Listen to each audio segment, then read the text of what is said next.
Социјалните мрежи земаат се поголем замав во секојдневниот живот на младите. Со часови минуваат на Инстаграм, Фејсбук, ТикТок, Твитер и Јутуб. Таму се изложени на секаква содржина, особено на она што им го сервираат инфлуенсерите или така наречените влијателни личности.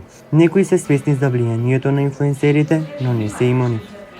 Дефинитивно имат големо влијание поради тоа што фактот дека имаат големо бројки следбеници и дефинитивно може многу да допирнат до обичната публика кои што ги гледаат тие инфлуенсери како кон нив да се стремат кон таа што го имаат како основано во животот.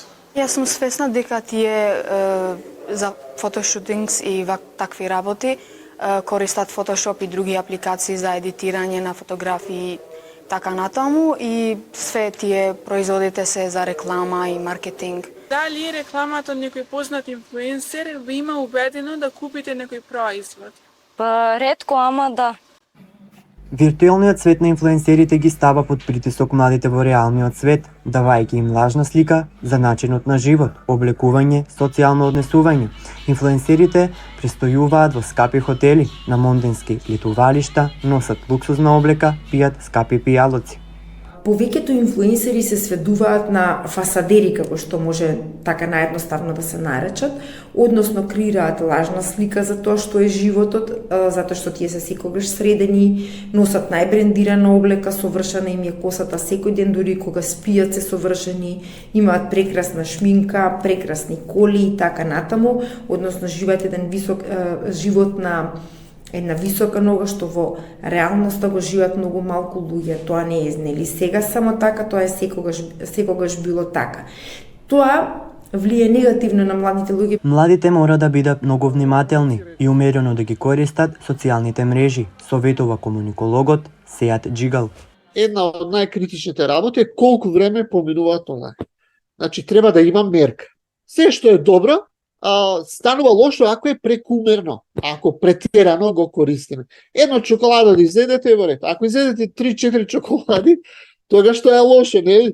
Младите мора да бидат информирани, едуцирани и, како да кажам, поврзани меѓу себе за да споделуваат работи во форма на совети. Да пренесуваат едни на други, внимавај на ова, не го користи ова е, да речеме, опасен челендж, ова треба да се избегнува.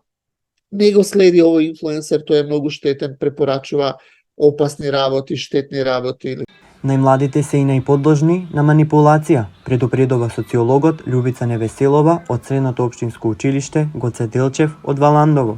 Сметам дека младите кои што се на по рана возраст, тие можат да бидат под влијание, зошто? Заради тоа што се уште не се доволно спремни за животот во заедницата, а животот во заедницата е навистина сложен, полн со многу предизвици. Последното истражување на Morning Consult покажува дека 76% од младите следат инфлуенсери, 54% сакаат и самите да станат инфлуенсери, дури 88% од младите преку инфлуенсерите и социјалните медиуми дознаваат за производи или услуги кои што сакаат да ги користат или купат.